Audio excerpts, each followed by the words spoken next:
Here we go. What a day. Breaking just moments ago, U.S. economy shrinking for the second straight quarter. That means a recession is well underway.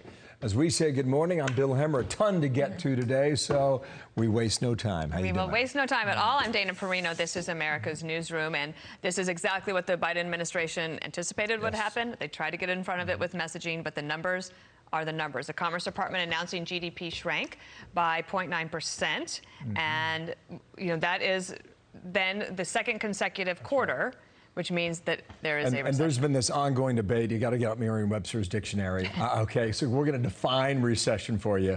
Here's the bottom line. The Biden economy is shrinking as the Fed unleashes rapid-fire rate hikes to try and stave off the highest inflation we've seen in more than 40 years. Let's get right to it. Maria Bartiromo joins us now. Maria, good morning to you. Go ahead and give us the news, because they projected 0.5% on the positive side. The number was a negative 0.9. We missed it by 1.5 points, right? Yes, that's right. Good morning to you both. We are now in recession, and we can confirm that because it is 2 quarters straight of contraction. The economy shrank in the second quarter by 0.9% on top of shrinking in the first quarter by 1.6%. Now, so far, all of the commentary that I'm hearing is talking about a shrinking of the economy, but the good news for the economy is that job growth has stayed strong. And that was why some people were questioning, well, maybe it's different this time. It's hard to believe that job growth can be up to 300,000 in 1 month when, in fact, you are in a recession. What's different this time is that we did have an inventory buildup. In other words, a lot of companies were holding on to inventory because of those supply chain shocks. When they were able to get the supplies that they needed, they were built up and weren't able to sell them. So at the end of the quarter, companies were complaining that they had too much inventory and they needed to mark stuff down. And that led to some expectations, well, maybe inflation is peaking.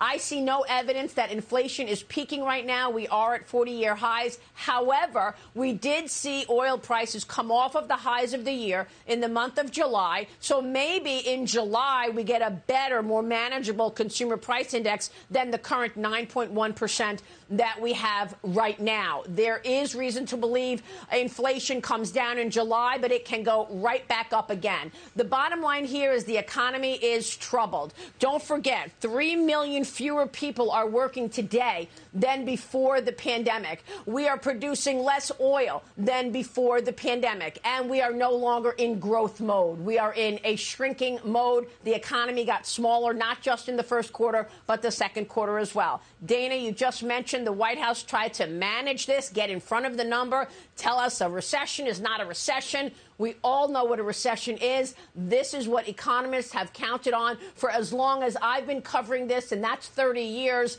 2 quarters of contraction is a recession. No matter how you feel about it or no matter what you want to call it, people are feeling pressure. They're paying 35% more for a dozen eggs than they were last year. They're paying 18% more for meat and fish than they were last year. And so those costs are creating what we call demand destruction. Housing is probably going to be the area that you want to focus on most, because you had mortgage rates now at 5.5%, and that has put a sharp dent in what we were looking at to be a very strong housing market. Bottom line, this is what the Fed wants. That's why the Fed is slamming on the brakes on this economy with 75 basis point hikes 2 times in a row. We will likely see rates continue to go higher and an economy continuing to slow. So that's so helpful. And I wanted to ask you about that Fed rate hike yesterday. So the White House will come out today, no doubt, and the president will speak at 2:15 today. And one of the things that they will say is that recession announcements are backwards looking. That's looking backwards. And they will try to say that going forward, things look better. Do they have a case to make there when the Fed just did this yesterday and we won't have the effects of that for a few months? No, I don't think so. If anything, we are looking at a GDP that sometimes people feel is backward looking, but there's every reason to believe that this gets worse because of the sting of inflation. I just spoke on Mornings with Maria to Nick Timiraos from the Wall Street Journal, Ken Rogoff, as well as Kevin Hassett. Ken Rogoff said he is expecting things to get worse in the second half of the year. We are watching all of these numbers because the Federal Reserve is watching to see how aggressive they're going to be. There's now a 22% probability that they raise rates again by 75 basis points in September. Well, that's lower than the chances that we were looking at before this number. We are still talking about rates going higher. And as you watch rates go higher, your borrowing costs go higher, and the rest of the world get impacted by that, there's now talk of government debt defaults across the world.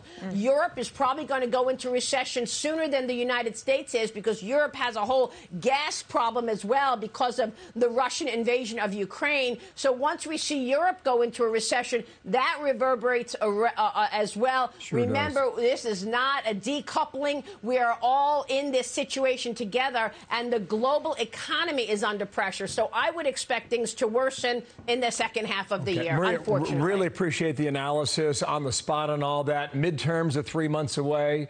You've got Democrats on the Senate late yesterday proposing raising taxes on American companies. We're going to see how all this plays out very soon. Thank you, Maria. Thank you. You bet. I'm Steve Ducey. I'm Brian Kilmeade. And I'm Ainsley Earhart. And click here to subscribe to the Fox News YouTube page to catch our hottest interviews and most compelling analysis.